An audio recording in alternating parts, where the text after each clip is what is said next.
Σε αυτόν τον κόσμο, ο χρόνος είναι τοπικό φαινόμενο. Όταν δύο ρολόγια βρίσκονται κοντά, χτυπούν με τον ίδιο πάνω κάτω ρυθμό. Όταν όμως απέχουν, οι ρυθμοί τους διαφέρουν και μάλιστα τόσο περισσότερο όσο μεγαλύτερη απόσταση τα χωρίζει.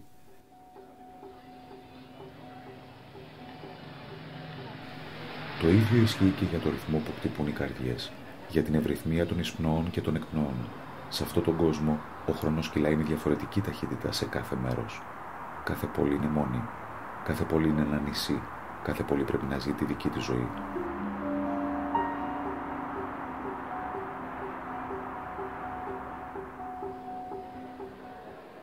Αραιά και που κάποιος ταξιδευτής φεύγει από την πόλη του για να πάει σε κάποια άλλη. Δεν νιώθεις αστισμένος? Το ίδιο πράγμα για το οποίο στη μία περιοχή χρειαζόταν δευτερόλεπτα, αλλού κρατάει ώρες και αλλού μέρες.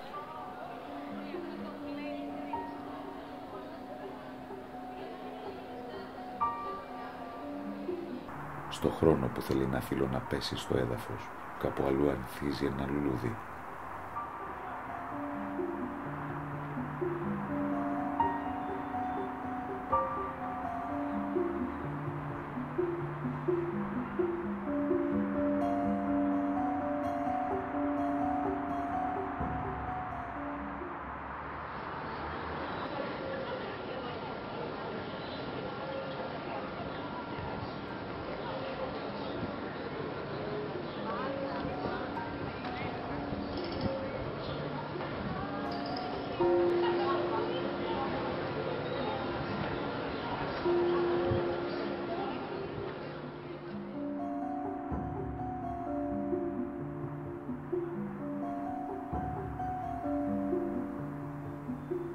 Στο χρονικό διάστημα που εδώ διαρκεί ένα μπομπονιτό, κάπου αλλού δύο άνθρωποι ερωτεύονται. Όσο μια σταγόνα βροχής κυλάει πάνω στο τζάμι του παραθύρου, ένα αγόρι αντρώνεται. Κι όμως ο ταξιδευτής δεν αντιλαμβάνεται καμία από αυτές τις διαφορές. Καθώς μεταβαίνει από το ένα χρονικό τοπίο στο επόμενο, το σώμα του προσαρμόζεται στον τοπικό χρόνο.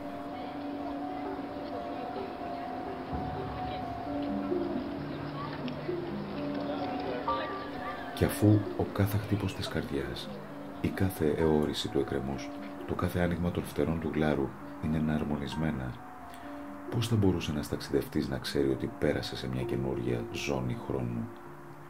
Αφού η αναλογία ανάμεσα στο ρυθμό των ανθρώπινων παθών και στην κίνηση των κυμάτων της θάλασσας μένει σταθερή, πώς θα μπορούσε ένας ταξιδευτής να ξέρει ότι κάτι άλλαξε? Μόνο όταν προσπαθεί να επικοινωνήσει με την πόλη από που έφυγε, μόνο τότε αντιλαμβάνεται ο ταξιδευτής ότι εισήλθε σε μια νέα επικράτεια του χρόνου. Τότε μαθαίνει ότι όσο έλειπε, η κόρη του μεγάλωσε και γέρασε, ή ότι η γυναίκα του γείτονα μόλις ολοκλήρωσε το τραγούδι που έλεγε, όταν εκείνος έκλεινε πίσω του την πόρτα.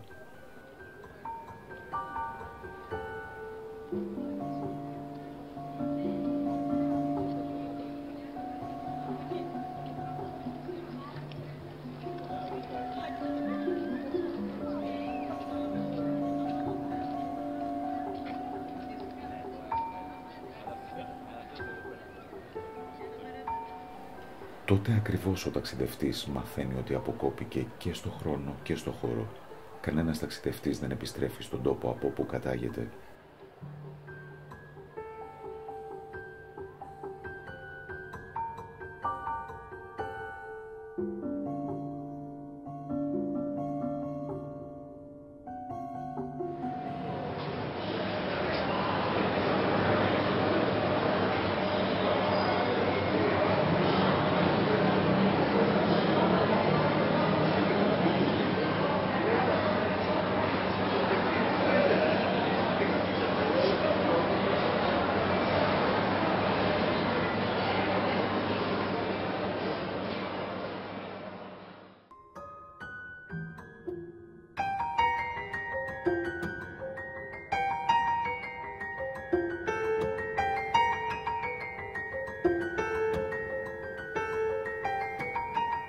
Μερικοί απολαμβάνουν την απομόνωση.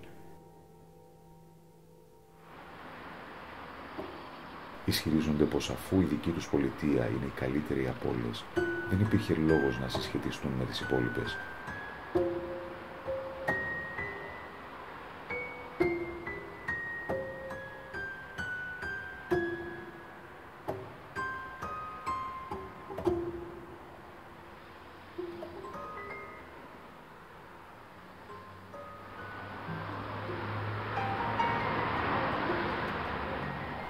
Οι άνθρωποι αυτοί στέκονται στο μπαλκόνι τους κάθε πρωί την ώρα που ο ήλιος ανατέλει πίσω από τα βουνά και δεν κοιτάζουν ποτέ πέρα από τα περίχωρα της πόλης.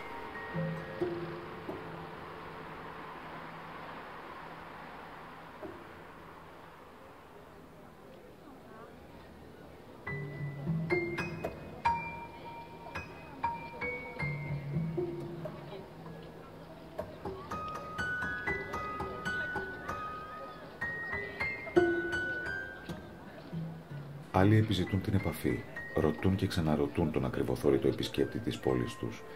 Θέλουν να μάθουν για τους τόπους που γνώρισε, για το χρώμα που είχε εκεί το ηλιοβασίλεμα, για το ανάστημα των ανθρώπων και των ζώων, για τις γλώσσες, για τους κανόνες της αυροφροσύνης, για τις εφευρέσεις. Με το πέρασμα του χρόνου, κάποιος από αυτούς τους φιλοπερίεργους ξεκινάει να τα δει όλα ετούτα με τα δικά του μάτια. Εγκαταλείπει την πόλη του για να εξερευνήσει άλλες πόλεις. Γίνεται κι αυτός ταξιδευτής. Ένας ταξιδευτής που δεν θα επιστρέψει ποτέ. Ετούτος ο κόσμος της χρονικής τοπικότητας, ο κόσμος της απομόνωσης, κρύβει μια ανεξάντλητη ποικιλότητα. Επειδή οι πολιτείες δεν αλληλεπιδρούν, η ζωή μπορεί να εξελιχθεί με 1000 διαφορετικούς τρόπους. Στη μία πολιτεία οι άνθρωποι μπορεί να ζουν κοντά ο ένας στον άλλον, στην άλλη να τηρούν τις αποστάσεις. Σε μία μπορεί να ντύνονται σεμνά, στην άλλη να μην φορούν καθόλου ρούχα.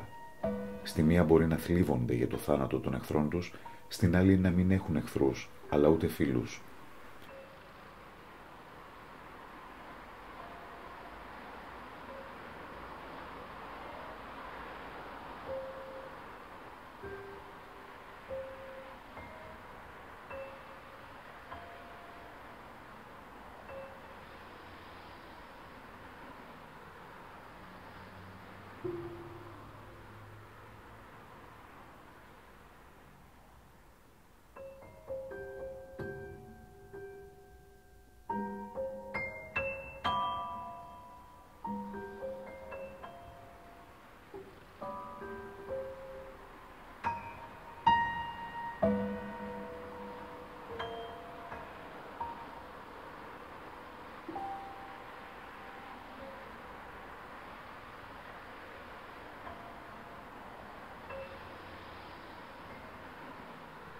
Στη μία πολιτεία οι άνθρωποι μπορούν να πηγαίνουν με τα πόδια, στην άλλη να επιβαίνουν σε οχήματα εκπληκτικής επινόησης.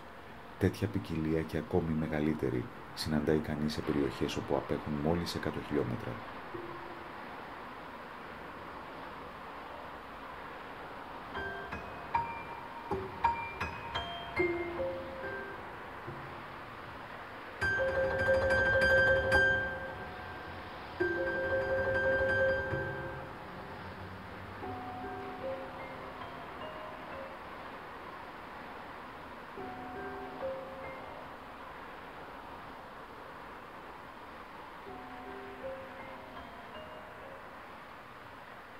Λίγο πίσω από το βουνό, λίγο πέρα από το ποτάμι, υπάρχει μια διαφορετική ζωή. Όμως οι ζωές αυτές δεν μοιράζονται τίποτε. Οι ζωές αυτές δεν πονούν η μία για την άλλη. Η απομόνωση δημιουργεί διαφοροποίηση, απλώς και μόνο για να τη στραγγαλίσει στη συνέχεια.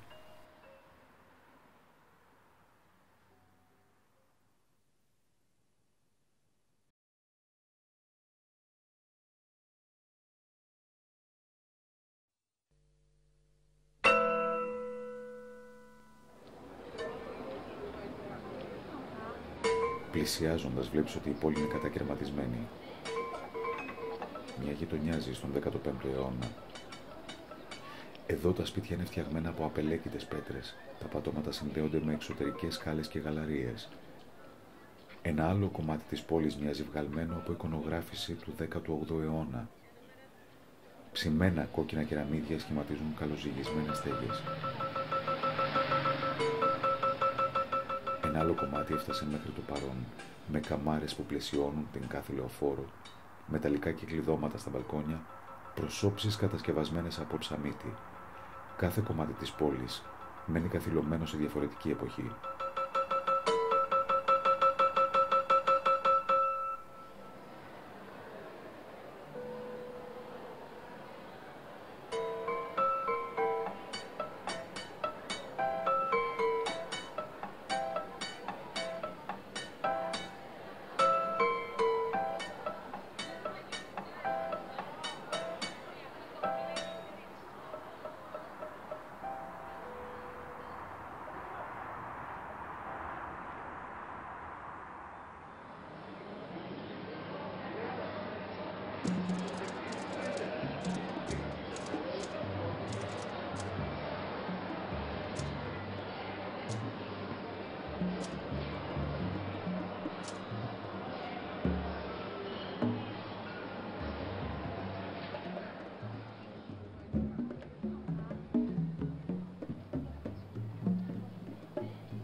Αργά σήμερα το απόγευμα, σε αυτές τις λίγες στιγμές όπου ο ήλιος γλιστρά ανάμεσα στα κτίρια, μπορεί κανείς να καθίσει και να εμβαθύνει στην υφή του χρόνου. Σε θεωρητική βάση, ο χρόνος μπορεί να είναι λίος ή τραχής, ακανθώδης ή βελούδινος, σκληρός ή μαλακός. Σε αυτόν τον κόσμο όμως η υφή του χρόνου είναι κολώδης. Τμήματα της πόλης κολλούν σε κάποια στιγμή της ιστορίας και δεν προχωρούν παραπέρα. Το ίδιο συμβαίνει και με τους ανθρώπους. Κολλούν σε κάποιο σημείο της ζωής τους και δεν μπορούν να ελευθερωθούν.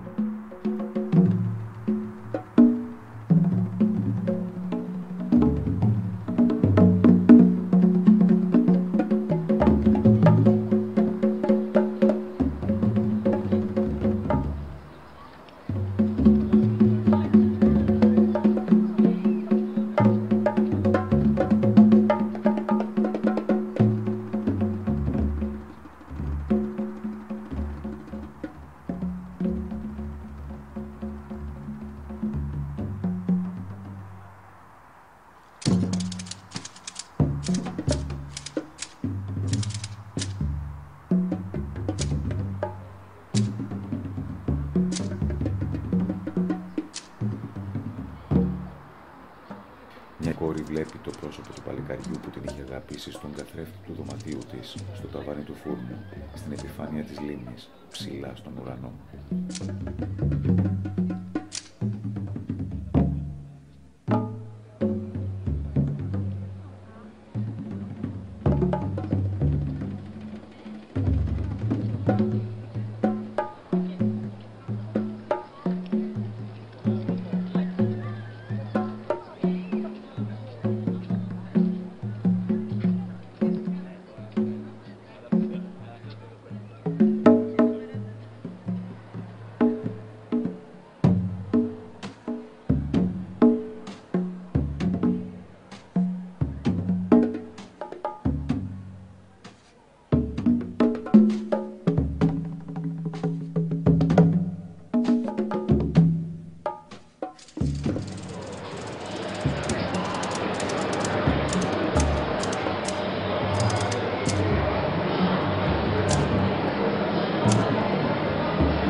Σε ένα σπίτι μια γυναίκα κοιτάζει τρυφερά τη φωτογραφία του γιού της. Είναι νέος, χαμογελαστός και ευτυχισμένος. Του γράφει σε μια διεύθυνση από όπου έχει χρόνια να λάβει απάντηση. Φαντάζεται ότι και εκείνος της στέλνει ζωντανά χαρούμενα γράμματα. Όταν ο γιος της χτυπά την πόρτα, εκείνη δεν του απαντά. Όταν ο γιος της, ένα πρόσωπο με ανέκφραστα μάτια, φωνάζει κάτω από το παράθυρό της, ζητώντας της λεφτά, εκείνη δεν τον ακούει. Όταν ο γιος της έρχεται παραπατώντας και αφήνει σημειώματα που την οικετεύουν να τον δεχτεί, εκείνη πετά τα σημειώματα χωρίς να τα ανοίξει. Όταν ο γιος της στέκεται έξω από το σπίτι μέσα στη νύχτα, εκείνη πέφτει για ύπνο νωρίς. Και το πρωί κοιτάζει τη φωτογραφία του και γράφει λατρευτικά γράμματα σε μια διεύθυνση από όπου έχει χρόνια να λάβει απάντηση.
Σε ένα άλλο σπίτι κάποιος άντρας κάθεται μόνος σε ένα τραπέζι στρωμένο για δύο. 10 χρόνια πριν κάθονταν εδώ στην ίδια θέση και είχε απέναντι τον πατέρα του. Ένιωθε ανίκανος να του πει ότι τον αγαπά. Αναζητούσε μέσα στα χρόνια που ήταν παιδί κάποια στιγμή τρυφερότητας. Θυμόταν τα βράδια που ο σιωπηλός άντρας καθόταν και διάβαζε μόνο στο βιβλίο του. Ήταν ανίκανος να του πει ότι τον αγαπά. Ανίκανος να του πει ότι τον αγαπά.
Η τραγωδία αυτού του κόσμου είναι ότι κανένας δεν νιώθει ευτυχής, άσχετα αν εγκλωβίστηκε σε εποχή πόνου ή χαράς. Η τραγωδία αυτού του κόσμου είναι ότι οι πάντες νιώθουν μόνοι. Δεν μπορείς να μοιραστείς το παρόν, μια ζωή εγκλωβισμένη στο παρελθόν. Κάθε άνθρωπος που κολλάει στο χρόνο μένει μονάχος.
Σε αυτή την πόλη πολλοί κρατούν χάρτες που τους καθοδηγούν πώς να πάνε από τη μια στοά στην επόμενη, μέσα στην πόλη όπου έζησαν όλη τους τη ζωή, στον ίδιο δρόμο που τον περπατούσαν χρόνια τώρα.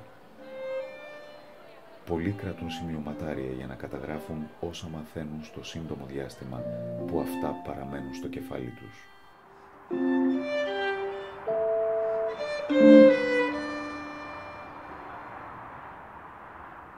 Γιατί σε αυτόν τον κόσμο οι άνθρωποι δεν διαθέτουν μνήμη. Όταν τελειώσει η μέρα και πρέπει να γυρίσουν σπίτια τους, καθένας συμβουλεύεται την ατζέντα του για να μάθει που μένει.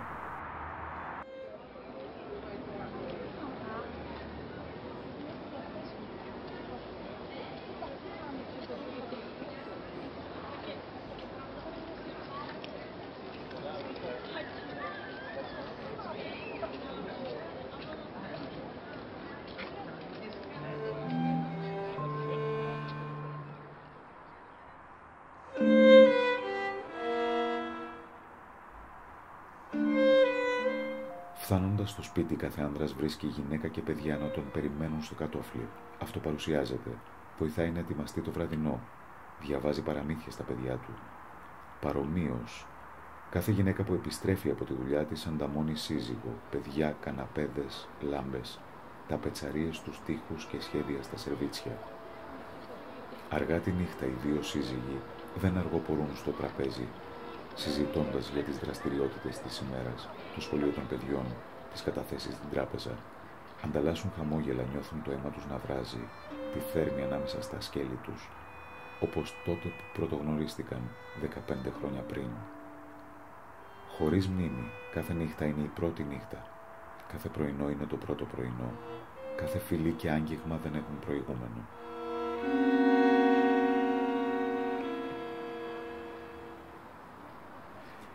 Ένας κόσμος δίχως μνήμη είναι ένας κόσμος του παρόντος. Το παρελθόν υπάρχει μονάχα στα βιβλία, στα επίσημα έγγραφα. Για να γνωρίσει τον εαυτό του, ο κάθε άνθρωπος τηρεί το δικό του βιβλίο της ζωής, που το γεμίζει με το χρονικό του βίου του.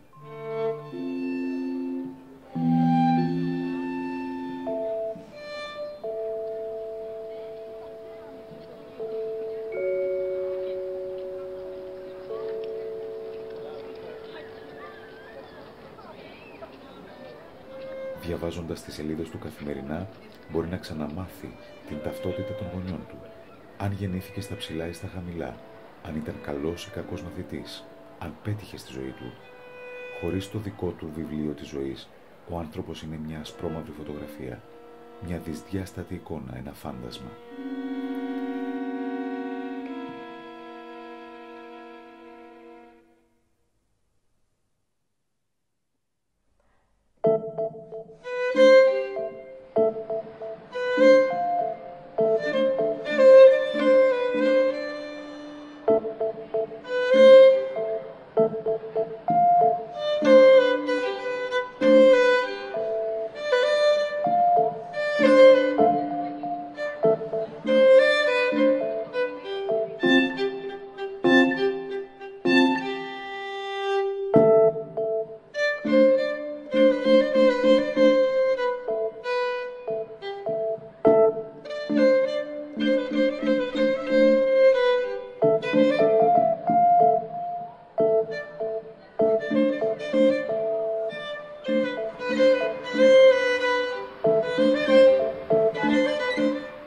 Στο καφέ της πλατείας, στο νησιό των δέντρων, ακούει κανείς την εναγώνια κραυγή ενός άντρα που μόλις διάβασε ότι κάποτε σκότωσε έναν άνθρωπο. Τον αναστεναγμό μιας γυναίκας που μόλις ανακάλυψε ότι την είχε φλερτάρει ένας πρίγκιπας. Τον ξαφνικό κομπασμό μιας γυναίκας που έμαθε ότι είχε πρωτεύσει στο πανεπιστήμιο 10 χρόνια νωρίτερα.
Μερικοί περνούν τις ώρες του δειλινού καθισμένοι στο τραπέζι τους, διαβάζοντας το βιβλίο της δικής τους ζωής.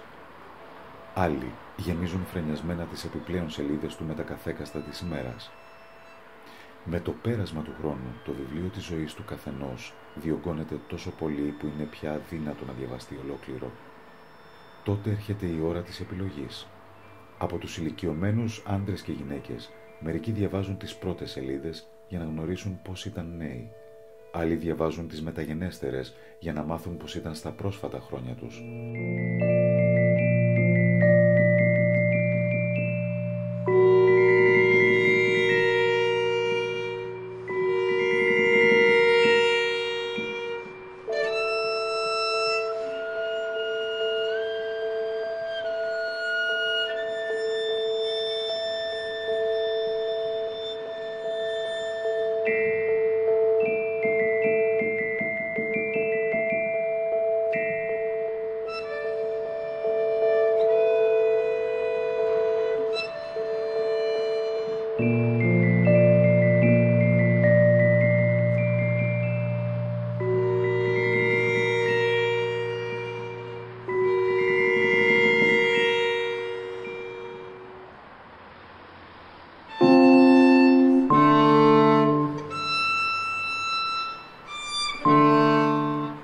Ορισμένοι όμως έπαψαν πια να διαβάζουν, εγκατέλειψαν το παρελθόν. Αποφάσισαν πως ό,τι κι αν ήταν χτες, φτωχοί ή πλούσιοι, μορφωμένοι ή απέδευτοι, υπερήφανοι ή ταπεινοί, ερωτευμένοι ή ασυγκίνητοι, είναι το ίδιο ασήμαντο με το απαλό αεράκι που τους χαϊδεύει τα μαλλιά. Οι άνθρωποι αυτοί σε κοιτάζουν βαθιά μέσα στα μάτια και σου σφίγγουν το χέρι εγκάρδια. Οι άνθρωποι αυτοί περπατούν με το λιγερό βάδισμα της νιώτης τους.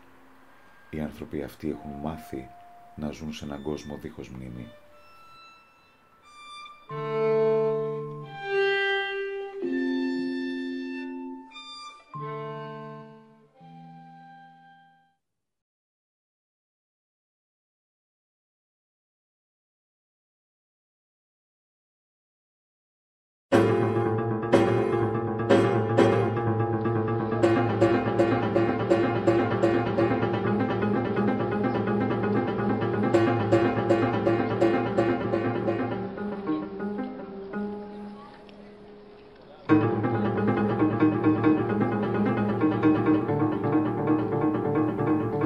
Υπάρχει ένας τόπος όπου ο χρόνος είναι ακίνητος.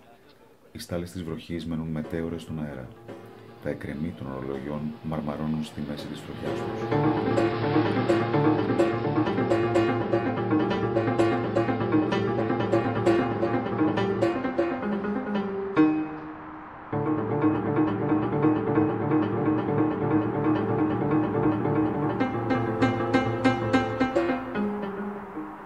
Οι σκύλοι υψώνουν τη μουσούδα τους σε βουβά ουρλιαχτά.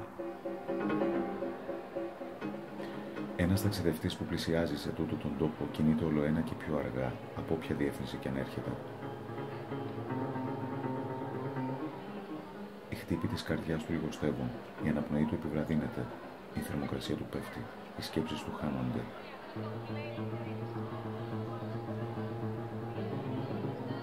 Ώσπου φτάνει στο νεκρό σημείο και σταματά.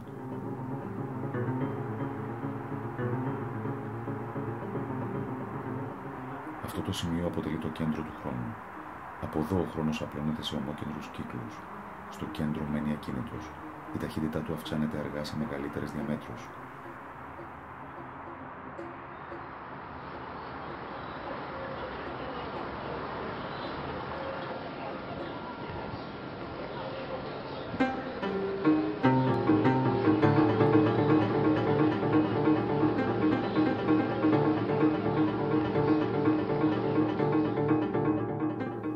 Ποιος άραγε έρχεται για προσκύνημα στο κέντρο του χρόνου?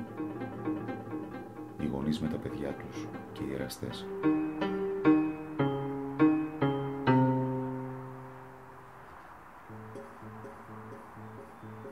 Έτσι λοιπόν στον τόπο που παγώνει ο χρόνος, βλέπει κανείς εραστές να φιλούνται στις σκιές των κτηρίων σε ένα κρυσταλλωμένο εναγκαλισμό που δεν θα χαλαρώσει ποτέ. Ο αγαπημένος δεν θα πάρει ποτέ τα χέρια του από εκεί που βρίσκονται τώρα. Δεν θα επιστρέψει ποτέ το φυλαχτό των αναμνήσεων. Δεν θα ταξιδέψει ποτέ μακριά από την αγαπημένη του. Δεν θα ξεχάσει ποτέ να της εκφράσει την αγάπη του. Δεν θα ζηλέψει ποτέ. Δεν θα ερωτευτεί ποτέ κάποια άλλη. ποτέ δεν θα χάσει το πάθος τούτης της χρονικής στιγμής.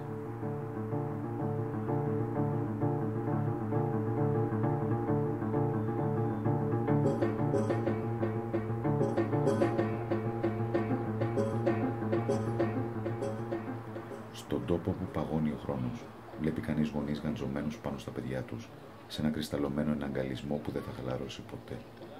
Η πανέμορφη κορούλα με τα γαλανά μάτια και τα ξανθά μαλλιά δεν θα πάψει ποτέ να χαμογελά με το τωρινό της χαμόγελο, δεν θα χάσει ποτέ τη ροδαλή λάμψη από τα μαγουλά της, ποτέ δεν θα ρει τη διάση ούτε θα κουραστεί.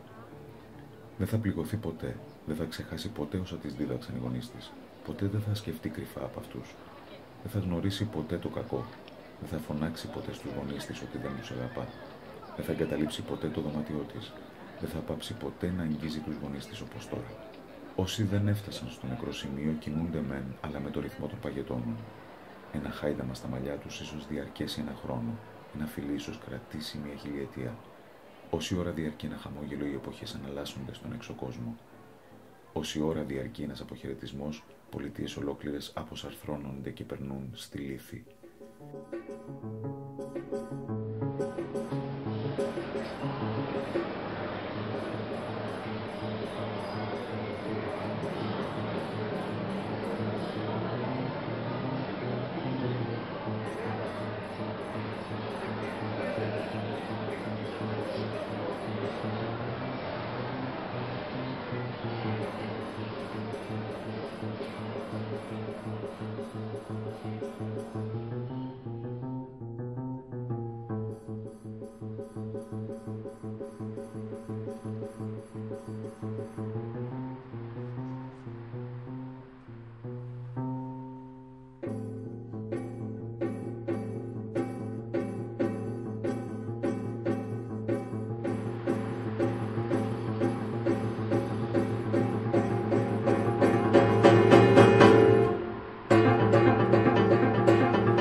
Και εκείνοι που επιστρέφουν στον έξω κόσμο.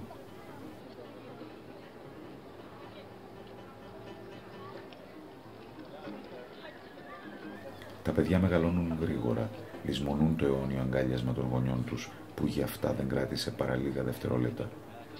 Τα παιδιά ενηλικιώνονται, φεύγουν μακριά από τους γονείς τους, ζουν στο δικό τους σπίτι, φτιάχνουν τη δική τους ζωή, υποφέρουν και πονούν, γερνάνε. Τα παιδιά κακίζουν τους γονείς τους που προσπάθησαν να κρατήσουν για πάντα, κακίζουν το χρόνο για τις ρετίδες τους και για τη βραχνή φωνή τους. Αυτά τα γερασμένα πια παιδιά θέλουν να σταματήσουν ξανά το χρόνο, όμως τούτη τη φορά σε μια άλλη εποχή. Θέλουν να κρυσταλλώσουν τα δικά τους παιδιά στο κέντρο του χρόνου.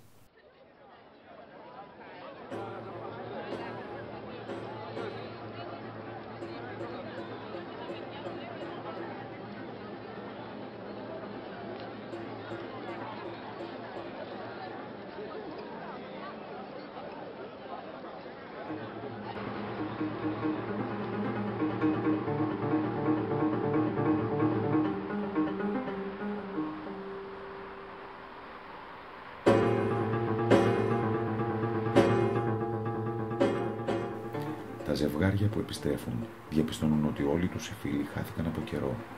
Άλλωστε, έχουν περάσει ολόκληρες ζωές. Πορεύονται σε έναν κόσμο που δεν τον αναγνωρίζουν. Οι εραστές που επιστρέφουν σφιχτά αγκαλιάζονται και πάλι στις σκιές των κτηρίων, αλλά τώρα πια ο εναγκαλισμός τους μοιάζει κενός και μοναχικός. Σύντομα ξεχνούν τις αιώνιες υποσχέσεις, που για αυτούς δεν κράτησαν παρά δευτερόλεπτα. Βλέπουν αντίζηλους παντού, ακόμη και σε άγνωστα πρόσωπα, ανταλλάσσουν πικρόχολα σχόλια, χάνουν το πάθος τους, απομακρύνονται, γερνούν και μένουν μόνοι σε έναν κόσμο που δεν τον γνωρίζουν.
Μερικοί ισχυριζόνται ότι είναι καλύτερα να μένει κανείς μακριά από το κέντρο του χρόνου. Η ζωή ακατάπαυστα σε γεμίζει θλίψη, όμως είναι υπέροχο να ζεις τη ζωή και δίχως χρόνο ζωή δεν υπάρχει. Άλλοι όμως διαφωνούν, προτιμούν μια αιώνια ικανοποίηση, ακόμα κι αν αυτή πρέπει να είναι ακίνητη και παγωμένη, σαν χρυσαλίδα μέσα στο κουκούλι της.